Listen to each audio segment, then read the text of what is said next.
I will tell you how to easily remove the screen printing. Prepare the iron and set it to maximum temperature. Use plastic mica film. Cover with HVS paper. Rub with an iron.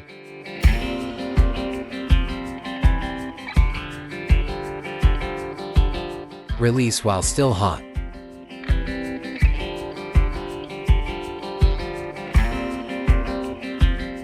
Use M3 fluid.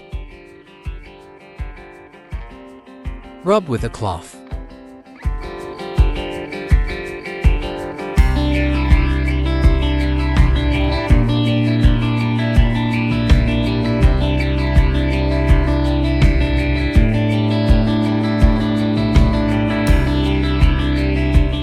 You can try it at home.